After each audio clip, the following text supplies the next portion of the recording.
kana rijalun minal insi ya'udhu nabirijalin minal jinni fazaduhum rahaqa.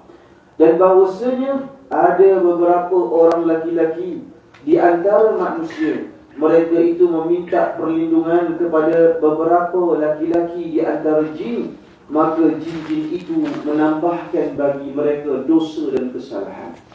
Jadi di sini para jemaah yang dimuliakan oleh Allah Subhanahu wa taala, jelaslah yang sesungguhnya masya-Allah tabarakallah, ya, Allahumma salli ala Muhammad wa ala alihi wa sahbihi wa baraka wasallam, jelas dalam keadaan bahawa ketika mana dalam Al-Quran berada larangan Allahumma salli ala Muhammad wa ala alihi wa sahbihi wasallam, kita untuk memohon pertolongan daripada makhluk jin gaib ini. Disebutkan oleh Ibnu Katsir, dia kata seolah-olah makhluk jin itu berkata, kami nampak kamilah lebih teristimewa berbanding dengan manusia, kerana ramai daripada kalangan mereka yang meminta perlindungan daripada kami, iaitu apabila mereka mahu bermalam di satu-satu lembah ataupun tempat-tempat lain yang dianggap menyeramkan. Sebenarnya dalil pengharaman untuk meminta izin bila kita masuk ke dalam hutan, untuk minta izin kepada penunggu ataupun nenek moyang kat dalam hutan,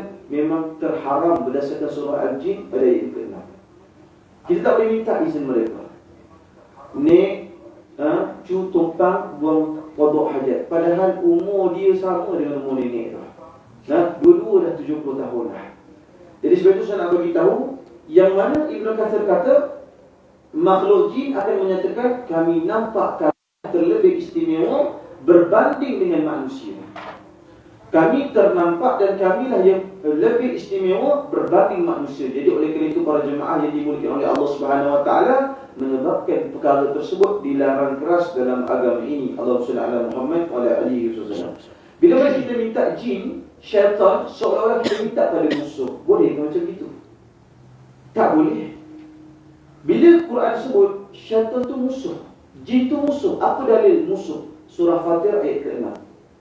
Jadi kalau ada orang minta kepada musuh, wahai musuh, selamatkanlah aku, wahai orang yang derhaka kepada Allah, selamatkanlah aku, mana boleh?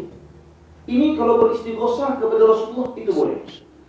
Tapi kalau kita masya-Allah tabarakallah minta larangan dalam surah Fatir pada ayat ke-6, para jemaah yang dimuliakan oleh Allah Subhanahu wa taala, dalam Quran menyatakan dengan sungguh jelas kepada kita, Allahumma shalli ala Muhammad wa ala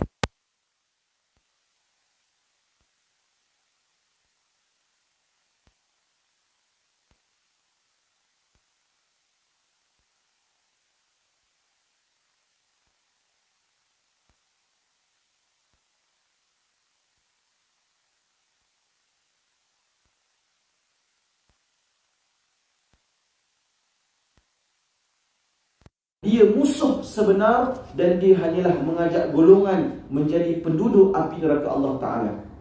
Ulama tafsir kata, kamu kena elak tipu daya daripada dia. Ustaz, saya masuk hutan tu sebagai tanda hormat, saya minta izin kepada dia. Tak boleh para jemaah yang dimuliakan oleh Allah Subhanahu wa taala. Tak boleh. Sebab Quran sebut minal jinni fazaduhum rahaqa. Yang mana maksud rahaqa kata Al-Qatadah, ianya ditafsirkan sebagai Allahumma salli ala Muhammad wa ala alihi wasallam, menambahkan dosa, yakni menambahkan keyakinan mereka terhadap makhluk gaib tersebut, para jemaah yang dimuliakan oleh Allah. Ibnu Abi Hatim Ar-Razi menyatakan kepada kita, siapa ulama ni? Ibnu Abi Hatim, dia kata makhluk jin sebenarnya akan menakutkan manusia sebagaimana golongan manusia mampu menakutkan mereka, bahkan lebih daripada itu. Sebenarnya sifat makhluk jin ini, para jemaah, adalah seperti, mohon maaf ya, seperti asalnya sifat binatang. Contoh, monyet sebenarnya sifat habitatnya takut kepada manusia. Oleh kerana manusia selalu bagi makan kepada dia, bagi makan, akhirnya dia lebih rapat dengan kita, dan bila kita lalu, dia tak lari dah. Masakan dia pula yang menyebabkan kita takut kepada dia, para jemaah yang dimuliakan oleh Allah Subhanahu wa taala. Sebab itu saya nak bagi tahu para jemaah, itu habitat monyet. Bila akhirnya kita pula takut dengan monyet yang padahal pada asal kejadiannya monyet-monyet liar semua akan lari daripada kita. Itu habitat asalnya, para jemaah yang dimuliakan oleh Allah Subhanahu wa taala. Sebab itu sebenarnya apabila disebutkan kita rasa takut kepada dia, maka nescaya Masya Allah Tabarakallah, dia akan kembali berani para jemaah sekalian. Sebab itu Masya Allah Tabarakallah, dulu para jemaah kita maklum tentang khurafat. Masya Allah Tabarakallah, soalan dia, ibu-ibu dan ayah-ayah, siapa sebenarnya khurafat? Sebenarnya dalam kitab Syama'il Muhammadiyah, diceritakan oleh isteri Nabi bahawa Nabi sebelum tidur, Nabi selalu bersembang dengan isterinya. Masya Allah Tabarakallah, Nabi selalu bersembang dengan isterinya. Dan Nabi selalu bersembang tentang perkara yang ajib-ajib. Ajib ni bermaksud perkara yang ajaib-ajaib. Sampai isteri Nabi cakap kepada Nabi, wahai Rasulullah, sesungguhnya cerita kau ni cerita khurafat.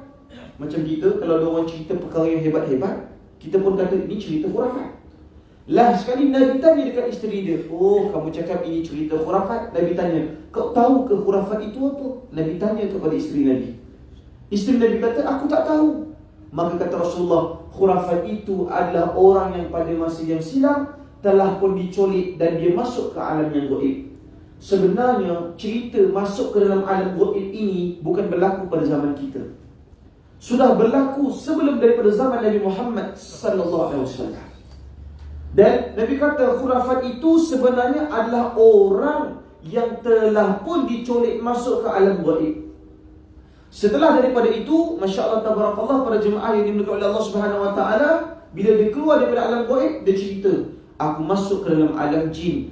Jin makannya begini, jin pakainya begitu, jin sarung kainnya begitu. Masya Allah Tabarakallah, bila dia cerita banyak perkara ketika mana dia diculik pada satu tahap dan peringkat, biasalah para jemaah, kita rasa kita masuk dalam alam gaib 2 hari, tapi tantah 2 tahun. Ya, Masya Allah Tabarakallah. Ustaz, macam mana dia makan dalam alam gaib tu? Manalah aku tahu, aku tak pernah kena colik. Ustaz, kalau ayah-ayah nak rasa, ayah-ayah pergilah dicolik. Masya Allah Tabarakallah. Jadi saya nak beritahu ibu-ibu sekalian, Masya Allah Tabarakallah, bila dia keluar, dia pun mengkhabarkan bagaimana keadaan yang berlaku di dalam alam tersebut. Lepas tu orang mula menceritakan, oh inilah sebenarnya cerita si khurafat tersebut. Jadi inilah cerita si khurafat tersebut. Pada asalnya khurafat itu adalah nama orang yang diculik dan termasuk ke dalam alam yang gaib, para jemaah yang dimuliakan oleh Allah Subhanahu Wa Taala. Sejujurnya saya ada sikitlah pengalaman peribadi. Perkara ini berlaku sendiri kepada makcik saya, yang mana dia ni memang sangat disukai oleh ramai orang. Banyak orang nak pinang dia. Jadi apa yang berlaku dengan dia? Macam-macam lah serangan yang berlaku. Orang tanam tulang anjing kat belakang rumah. Masya Allah Tabarakallah, sampai dia sakit, jadi gila, meninggal dunia. Tapi sebelum jadi berlaku begitu, para jemaah yang dimuliakan oleh Allah Subhanahu Wa Taala, pada satu ketika ni, waktu tu ahli keluarga mencari dia. Mana perginya ni? Mana perginya Mak Yang ni? Cari tak jumpa. Cari tak jumpa. Pusing satu rumah, depan belakang tak jumpa. Sampaikan kita kata kita kena azan ni. Apabila kita melakukan azan, para jemaah yang dimuliakan Allah Subhanahu Wa Taala, cari lagi, belum jumpa lagi. Ulang lagi azan dengan penuh keikhlasan. Ahli keluarga sampai cari bawah meja, tak jumpa. Cari bawah katil, tak jumpa. Katil orang lama kan tinggi, tuan-tuan sekalian. Masya Allah Tabarakallah. Tak jumpa. Akhirnya para jemaah yang dimuliakan oleh Allah Subhanahu Wa Taala, maklumlah mereka azan dengan penuh keikhlasan kepada Allah. Akhirnya terjumpa, dia tersorok di dalam seperti mana, Masya Allah Tabarakallah, bawah meja para jemaah yang dikenal oleh Allah. Sampai kan dia kata, tadi aku nampak kau jenguk aku, bila aku panggil kau tak dengar. Dia cakap begitu, Masya Allah Tabarakallah. Jadi kisah dihilangkan ataupun diculik oleh makhluk gaib ni bukan cerita main-main. Benda ni memang berlaku. Siapa yang tak beriman, seseorang itu boleh diculik masuk ke alam gaib, sesungguhnya imannya tak sempurna. Saya nak kata kafir, tak boleh tuan-tuan. Sebenarnya ada dalil terculik masuk ke dalam gaib. Nabi Muhammad pun pernah masuk alam jin. Dan Nabi Muhammad keluar pada keadaan yang nyata. Kan Nabi Muhammad balik daripada Taif, dihina di Taif, para jemaah yang dimuliakan oleh Allah Subhanahu Wa Taala. Lepas tu Nabi Muhammad masuk ke dalam alam jin. Jadi bermaksud, Nabi boleh tak masuk ke dalam alam jin? Nabi boleh tak hilang ke dalam alam jin? Boleh. Kalau sesiapa yang tak percaya seseorang itu boleh hilang masuk ke dalam alam jin, dia mendustakan apa yang berlaku kepada Nabi Muhammad sallallahu alaihi wasallam. Jadi tak boleh begitu. Memang kita kadang-kadang boleh hilang. Contoh di Brogah. Di Brogah hari tu budak tu hilang, panggil bomba. Bila hilang budak ni tuan-tuan, Masya Allah tabarakallah, kita kena cari bomba dulu. Bila dah panggil bomba, bomba kata ada unsur yang berbahaya, baru panggil ustaz.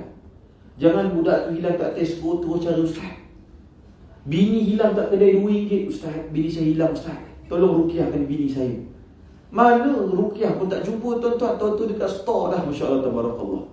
Sebab itu saya nak beritahu para jemaah yang dimuliakan Allah Ta'ala, nampak ada usaha mesti. Jadi orang-orang daripada Syifa tu semua turun pergi ke Bukit Brogah, cari, baru jumpa orang yang dicolek pada saat ketika itu. Ibu Bani Ta'ala masuk ke dalam alam bunian. Sama ada dia dicolek ataupun kita yang mengada-ngada masuk ke alam dia dengan tidak sengaja. Tak semestinya dicolek kita, tapi boleh dia jadi colek kita. Saya nak cerita para jemaah ni, pernah satu ketika kehebatannya ilmu-ilmu yang jahat ni. Pada satu ketika orang ni berdakwah di satu perkampungan pendalaman. Ustaz tu bercakap-cakap dengan berdakwah. Tiba-tiba ada tukang bomoh datang kat belakang. Dia kata, Ustaz cakap saya menglebat buat apa Ustaz? Kalau ilmu Ustaz tinggi, Ustaz cakap dekat saya. Kemaluan Ustaz pun ada pada genggaman saya. Ustaz tu tengah kuliah, semak-semak memang tak ada tuan-tuan sekalian. Dekat bomoh kat depan tu. Saya berkata, Ustaz tak payah cakap lebat lah. Balik dah Ustaz tu tuan-tuan sekalian. Sebab itu penting untuk ustaz-ustaz ni dia ada ilmu benteng diri. Musuh bila-bila boleh menyerang kita. Kalau dia nak pukul kita, Masya Allah tabarakallah, tetap yang bagi sakit tu Allah. Tapi kalau nak sihir kita, tetap Al-Quran sahaja juga yang dapat membentengi kita, para jemaah yang dimuliakan Allah Ta'ala. Ini daripada saya tingkatan lagi. Ketika saya di Ma'ahad lagi, ayah pesan, begitulah ilmu ni. Kalau kamu tak ada, sepatutnya pendakwah kena ada ilmu silat, dan juga sepatutnya dia ada ilmu rawat Islam. Saya tuan-tuan sekalian tak ada ilmu silat. Isteri saya silat tali pinggang hijau. Tu yang aku seram tuan-tuan sekalian. Saya silat tali pinggang kulit tuan-tuan sekalian. Tali pinggang kulit jenama LV je. Jenama kopi dia tak adalah tuan-tuan. Jenama pasar malam. Tapi Masya Allah tabarakallah para jemaah sekalian, isteri saya keluar daripada sekolah dia tokoh olahragawati. Tuan-tuan boleh bayangkan. Saya keluar sekolah tokoh pemidato, tokoh kurikulum, tokoh agama, universiti, tuan-tuan sekalian. Jauh tu, tokoh agama, universiti, tokoh agama sekolah, kahwin dengan tokoh olahragawati. Sebab itu saya malas nak main lumba lari dengan dia. Confirm saya kalah sekalian. Masya Allah tabarakallah. Jadi para jemaah yang dimuliakan Allah Subhanahu Wa Taala. Jadi sebab itu Allah SWT ala Muhammad wa ala alihi wa sahbihi wa sallam, apa sebenarnya disebutkan kepada kita tentang perbuatan dan amalan tersebut. Disebutkan sebenarnya memohon perlindungan dengan makhluk jin merupakan kerja syirik. Dalilnya surah Fatir ayat ke-6, dalilnya surah Al-Fatir para jemaah yang dimuliakan Allah Subhanahu Wa Taala pada ayat yang ke-6, dan juga surah Al-Jin pada ayat yang ke-6. Itu je dalil dia tuan-tuan. Tak payah fikir susah. Kalau orang tanya apakah dalil larangan untuk minta kepada jin, jawapan dia dua-dua ayat nombor 6. Surah Fatir nombor 6, surah Jin nombor 6. Minta maaf lah, saya bukannya nak, saya maklum ilmu-ilmu orang lama yang boleh pakai, memang saya pakai. Tuan-tuan pun tahu selama ni ucapan saya memang tradisional. Tetapi bila masuk ke mana tempat-tempat perhutanan, kita minta izin begitu, kita nak minta izin dengan siapa? Soalannya dengan siapa? Kita pernah jumpa ke orang tu? Jadi sebab itu Masya Allah tabarakallah para jemaah yang dimuliakan oleh Allah Subhanahu Wa Taala, disebutkan satu alternatif yang jauh lebih baik sebagaimana yang telah diriwayatkan oleh Khawlah binti Hakim. Nabi SAW bersabda, disebutkan barang siapa yang berhenti untuk bermalam di satu-satu tempat kemudian dia mengucapkan a'udzu bikalimatillahi tammati min syarri ma khalaq, nescaya dia tidak akan ditimpa apa-apa mudarat sehinggalah dia beredar daripada tempat itu yang mana dia bermalam. Hadis riwayat Muslim. Bermaksud malam-malam tuan-tuan masuk ke tempat yang menyeramkan. Saya kemarin ceramah di Janda Baik setiap Rabu malam Khamis. Balik malam bapak gelap tuan-tuan sekalian. Tapi saya ustaz, macam biasa saya tak takut. Saya cuma serem je tuan-tuan sekalian. Saya pandang set mirror. Ada tak ada, pandang saya degil. Jadi orang yang Tengok saya mirror, ada tak ada? Tengok, saya kata tak ada lah. Masya Allah tabarakallah. Kalau ada saya pun tak berani. Tapi kalau tak ada saya nak tengok. Masya Allah tabarakallah. Aku pun pening dengan diri aku sendiri. Saya tengok bahal gelap ni, ada ke tak ada? Ada ke tak ada? Tempat tu pun bukannya boleh sangat terus kan. Turun malam-malam, semua tanya, Ustaz okey, saya okey, tak ada masalah. Jempol ke tuan-tuan? Negeri Sembilan menghala ke arah sana tu ada kawasan yang gelap, lampu pun tak ada. Saya lalu tuan-tuan, saya suka kadang-kadang lalu, saya tutup semua lampu saya.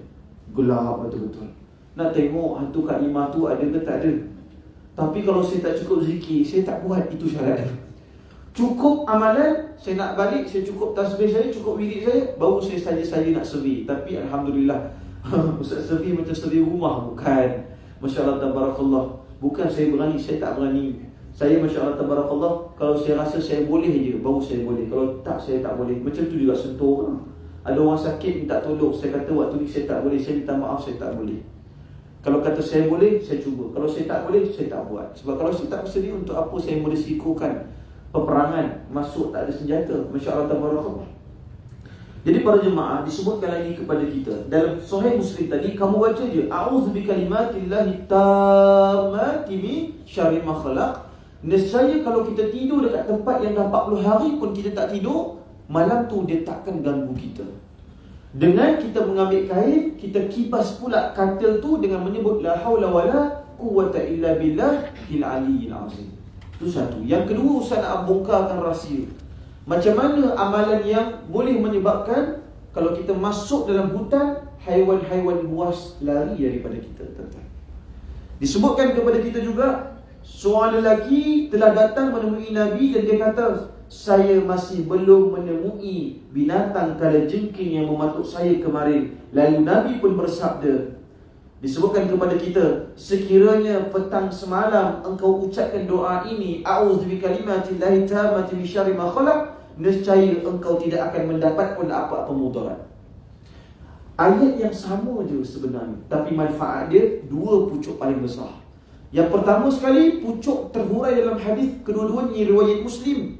Yang pertamanya adalah makhluk gaib akan tidak mengganggu dia. Yang keduanya, binatang-binatang buas akan melarikan diri daripadanya. Sebab itu kita tengok orang lama yang masuk hutan, kita tanya dia, tak takut ke jumpa ular? Kadang-kadang dia kata, aku lebih takut jumpa engkau daripada jumpa ular. Asal jumpa engkau je kena belanja, asal jumpa engkau je kena belanja, asal jumpa engkau je kau rembat rokok aku mana? Sebatang. Masya Allah tabarakallah. Last sekali lighter pun kau rembat sekali. Dia kata, lebih takut aku jumpa kau. Kau punya belit lebih teruk daripada ular. Janganlah cakap macam itu. Masya Allah tabarakallah. Jadi sebab itu, ibu dan ayah dimuliakan oleh Allah Subhanahu Wa Taala. Haiwan, Masya Allah tabarakallah, dia juga akan lari daripada kita. Binatang-binatang buas. Masya Allah tabarakallah. Jadi subhanallah tabarakallah, ianya akan menjadi satu perkara yang sangat penting sekali. Dalam riwayat Abu Daud, dalam satu riwayat Abu Daud, hadis pangkatnya hasan. Nabi SAW apabila bermusafir, kemudian datangnya waktu malam, Nabi akan mengucapkan satu doa yang panjang. Tuan-tuan tak dapat bahasa Arab, tak apa, dapat bahasa Melayu. Disebutkan kepada kita apa dia? Ya arda rabbi wa rabbukallahi a'udzu billahi min syarri ma fika wa syarri ma yadibu alika. Maksud dia, wahai bumi, engkau adalah kepunyaan Allah. Aku memohon perlindungan Allah. Disebut apa dia? Wahai bumi. Inilah kadang-kadang jampi orang tua-tua dulu bahasa Melayu. Tak salah pun kalau tak syirik. Doa ni juga boleh diamalkan kalau kita masuk ke satu kawasan yang kita tak biasa masuk. Anak nak pergi PLKN, dah tak ada dah. Anak masuk universiti, anak masuk sekolah berasrama. Kan biasa semua sekolah, ini dulu perkuburan komunis. Kemudian banyak komunis pergi tanam kat sekolah, tuan-tuan. Sekolah tuan-tuan kata perkuburan komunis. Sekolah saya pun perkuburan komunis. Banyak gila komunis. Habis tu komunis memang nak tanam dekat sekolah je, tuan-tuan. Saya tak faham baru banyak. Betul tak betul, tuan-tuan? Ini dulu tempat komunis Ustaz, universiti. Pergi sekolah, habis budak semua takut. Tak betul tak tidak ada komunis dekat bawah tu, tuan-tuan, ya.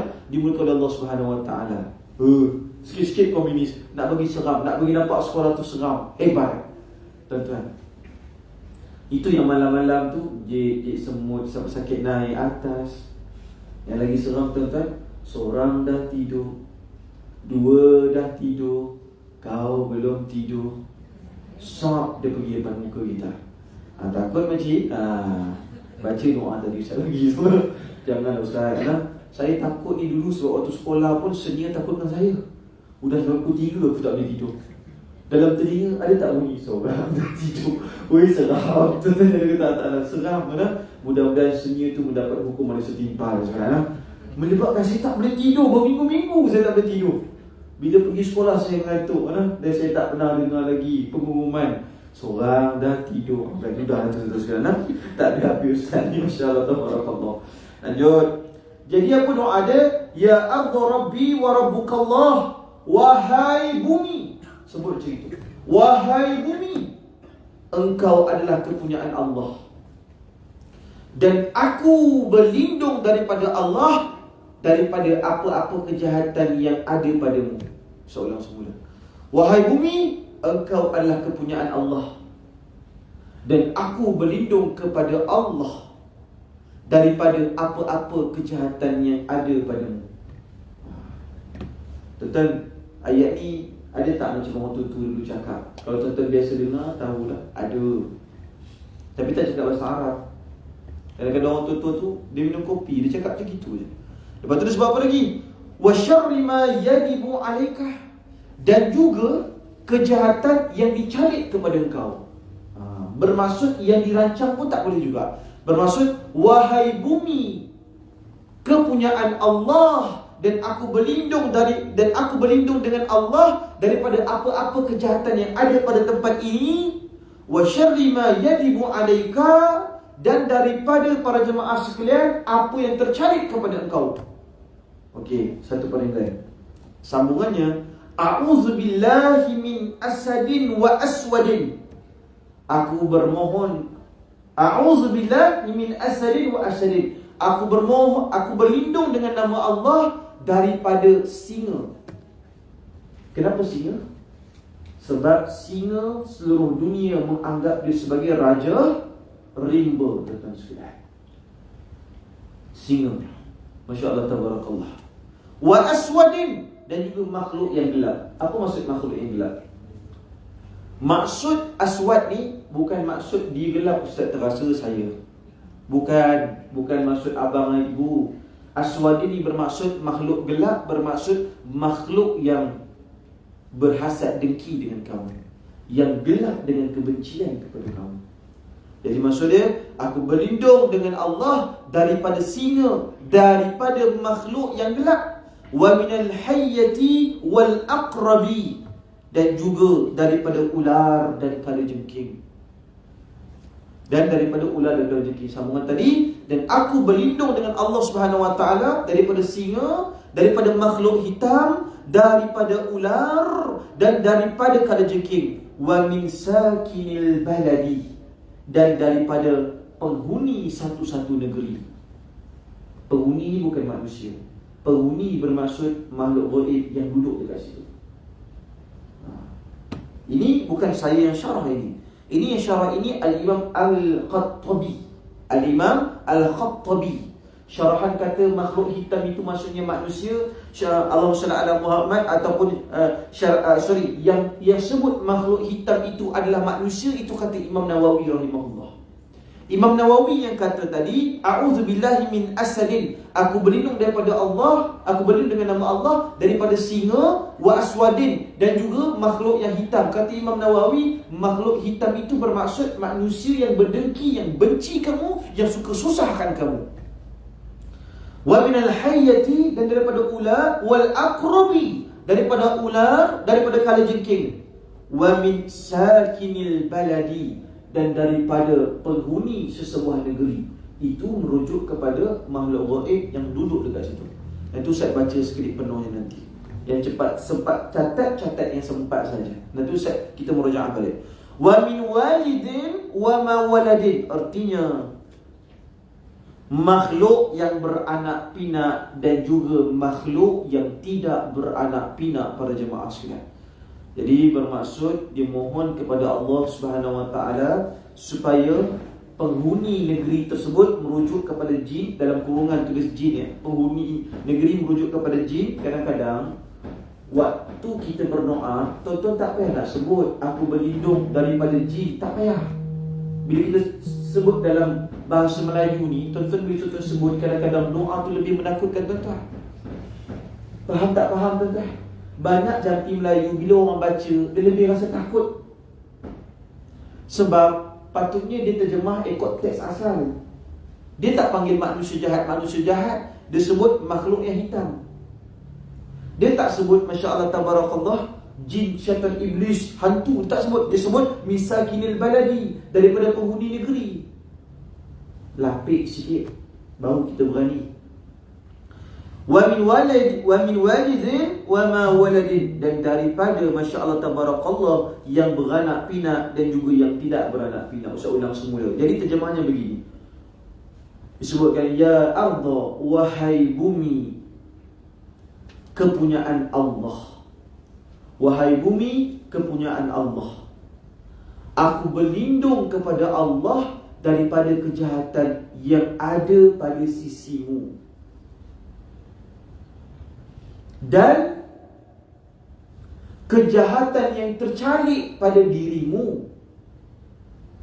Tuan-tuan, lepas itu a'udzubillahi min asadin, aku berlindung dengan Allah daripada singa, makhluk yang hitam dalam kurungan manusia jahat, wa minal hayyati, dan ular dan kalajengking, dan daripada penghuni negeri dalam kurungan jin-jin jahat, dan daripada makhluk yang beranak pinak dan juga yang tidak beranak pinak. Itu je. Ustaz ulang balik Ibu tengok aja. Bahasa lebih kurang tak apa. Ini turunkan saja, tak ada masalah. Orang kata riwayat apa? Tulis riwayat Abu Daud hadis hasan. Disebutkan kepada kita para jemaah sekalian, wahai bumi Tuhanku, wahai bumi, ya Allah Rabbi Rabb, wahai bumi, engkau kepunyaan Allah. Kita azan dulu ke terus? Habis azan sekejap ke macam mana? Azan dulu. Kita bagi azan dulu boleh? Boleh? Fadal, azan sikit insyaAllah.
Allahumma salli ala Muhammad wa ala alihi wa sahbihi wa baraka wa sallam.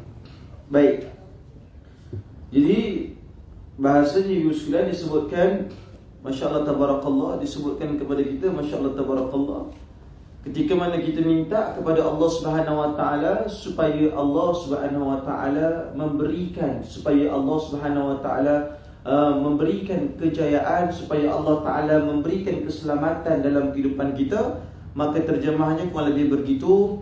Wahai bumi, kepunyaan Tuhanku, aku bermohon kepada Allah daripada kejahatan yang ada di sisimu dan daripada kejahatan yang tercalit padamu. Aku berlindung dengan Allah daripada singa, makhluk hitam, ular, kalajengking, dan penghuni negeri, sama ada dia beranak ataupun dia tidak beranak. Riwayat Abu Daud, hadis hasan. Jadi para jemaah yang dimuliakan Allah Subhanahu wa taala, cukup amalkan ini. Kalau apa yang Tok Guru saya turunkan adalah, kalau kita masuk di satu tempat tu boleh baca ni, lepas tu kita boleh ambil wuduk menggunakan air tersebut, ambil wuduk, lepas tu kita baca bacaan ni, insya-Allah anak-anak kita selamat dekat tempat tersebut, perlindungan untuk dia.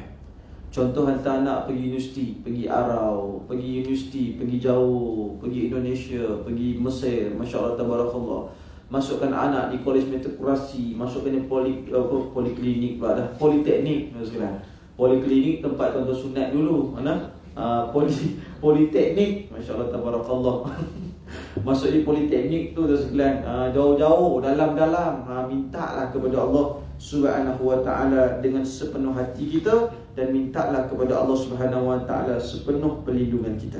Diceritakan para jemaah yang dimuliakan Allah Subhanahu wa taala daripada Kharim Ibn Fa'atik, disebutkan kepada kita, Masya Allah tabarakallah, disebutkan dia ni, Kharim Ibn Fa'atik ni, dia satu kali, dia ni orang yang kafir.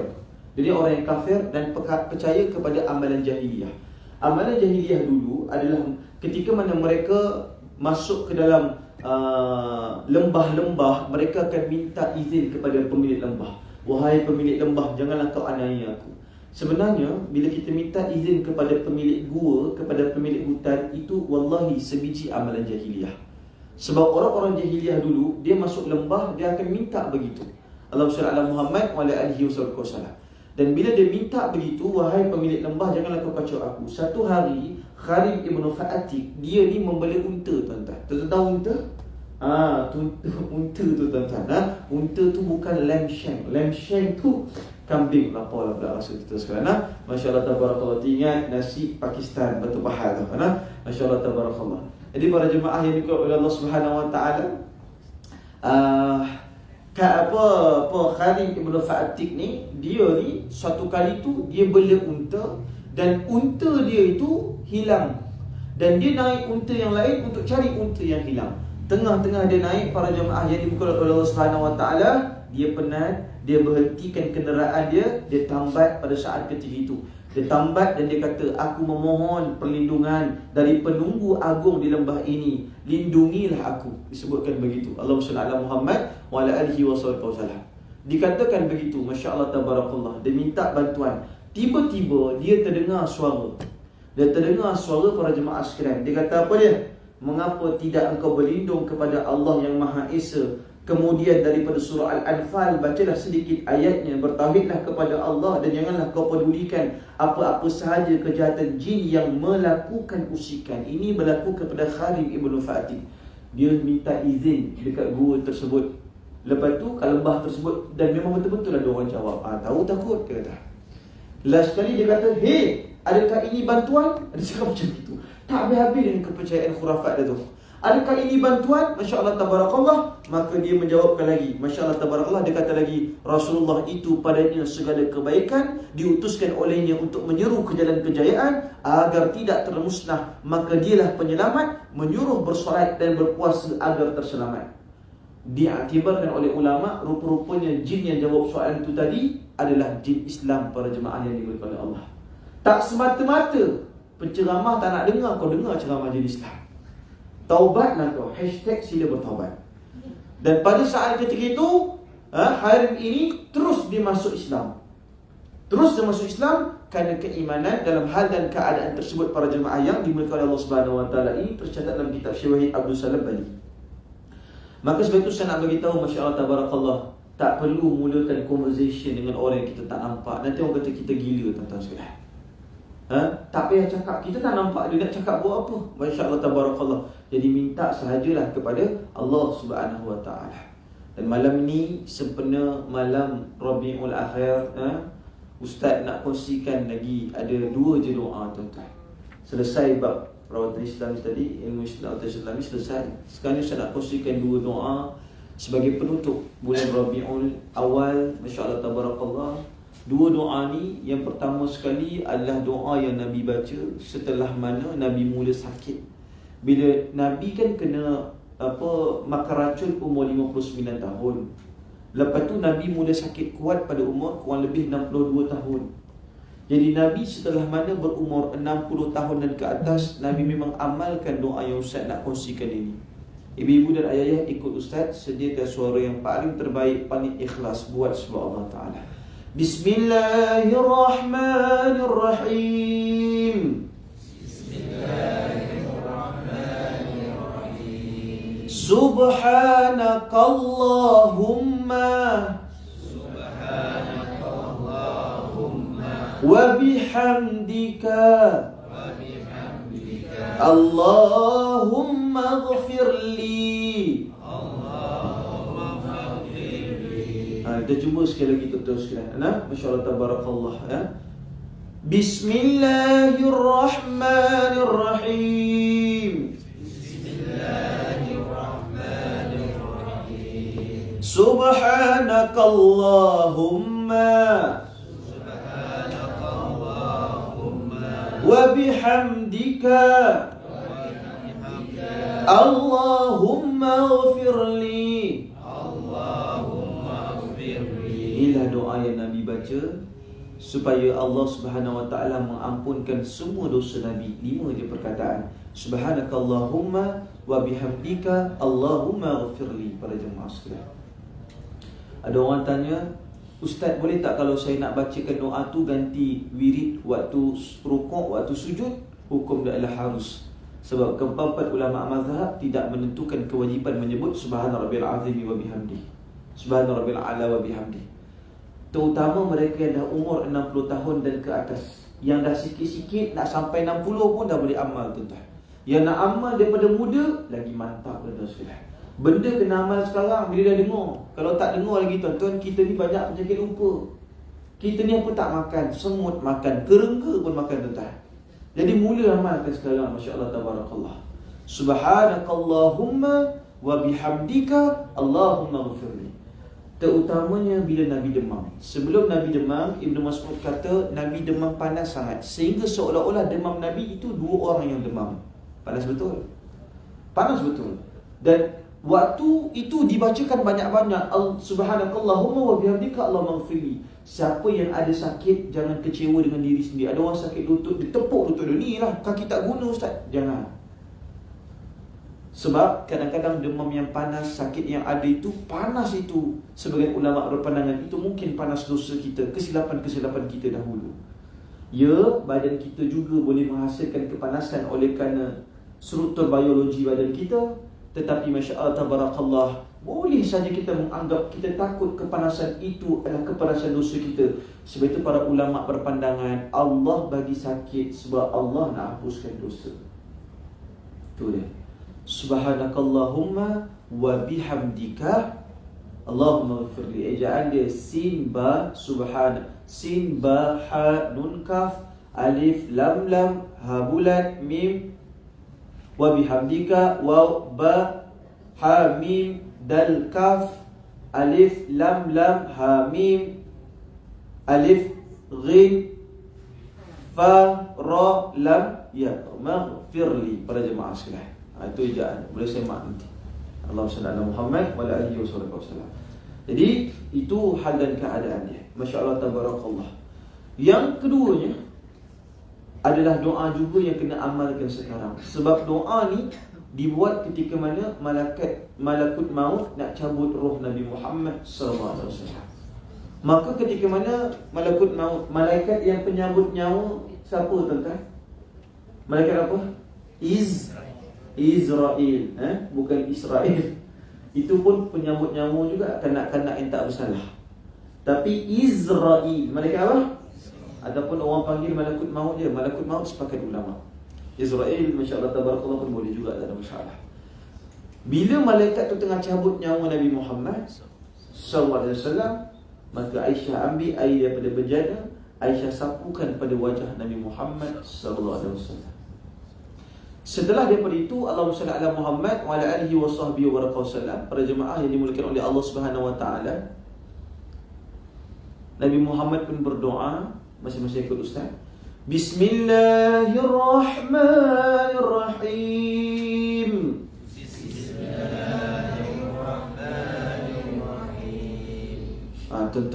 Tuan-tuan, ni doa nak hadapi sakaratul maut. Tuan-tuan kena baca kuat sikit. Siapa tak baca kuat, takut tinggal 2 Jumaat je tuan-tuan. Semangat sikit insya-Allah. Allahumma a'inni ala sakaratil maut. Sakaratil maut ya. Allahumma a'inni ala sakaratil maut. Allahumma a'inni ala sakaratil maut. Artinya para jemaah sekalian, ya Allah ya Tuhanku, tolonglah aku dalam berhadapan dengan sakaratul maut.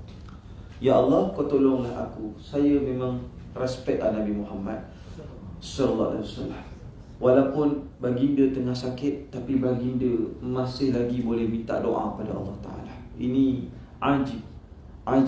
Banyak orang sakit, dia dah fokus kepada kesakitannya. Saya cakap orang lain, kita pun kadang-kadang macam, aduh sakitnya. Lepas tu baru kita sebut Allah. Ya. Jadi 2 doa ni tadi ibu sekalian boleh diamalkan. Nak amalkan subhanakallahumma wa bihamdika Allahumma ghafirli pun boleh baca dalam rukuk kita, dalam sujud kita. Ibu-ibu dan ayah-ayah ni amalkanlah. Mudah-mudahan dapat saya pahala sikit-sikit ibu-ibu sekalian. Masya-Allah tabarakallah. Sebab kedua-dua ni adalah riwayat yang kuat dan riwayat yang sahih ibu-ibu sekalian. Amalan Nabi Muhammad sallallahu alaihi wasallam sebelum mana dijemput oleh Allah Subhanahu wa taala. Jadi masya-Allah tabarakallah, jangan lupa beramal. Sebab ilmu banyak tak macam mana pun. Sebulan sekali Ustaz datang daripada Ampang ke sini, saya selalu tak boleh nak habis waktu azan. Saya rasa tak berbaloi. Saya datang jauh-jauh, ceramah pendek-pendek. Lepas tu saya cuba datang jauh-jauh untuk bagikan satu perkongsian yang baik supaya ibu-ibu dan ayah-ayah dapat beramal. Bukan baik untuk ibu-ibu, baik untuk diri saya sendiri sebenarnya, untuk jalan akhirat saya nanti. Masya-Allah tabarakallah. Saya okey je kalau Allah Ta'ala tentukan kematian saya tengah ceramah, tengah niat ikhlas menuju ke tempat ceramah, Allah Ta'ala matikan saya kerana Allah Ta'ala. Saya sudi terima segala permintaan, segala keadaan itu dengan jaminan syurga oleh Allah Ta'ala dan kesejahteraan untuk kerabat yang saya tinggalkan. Masya-Allah tabarakallah. Jadi ibu dan ayah-ayah, amalkanlah bersungguh-sungguh. Kita tak tahu lagi bila kita bertemu keadaan dunia ni. Jadi ambil ilmu itu, masya-Allah tabarakallah, amalkanlah hati kita. Apa yang kita nak tambah dalam doa, tambah. Apa yang kita nak tambah dalam solat, tambah. Ya. Cuma di penghujung ni, ibu-ibu dan ayah dimuliakan Allah Subhanahu wa taala, insya-Allah adik Ustaz Muaz bin Muhammad Mukhtar pada 8 hari bulan 11 ini akan terbang balik ke Tarim, ke Hadramaut para jemaah sekalian. Sebelum ini dia belajar di Tarim selama 4 tahun tak balik-balik, tuan-tuan.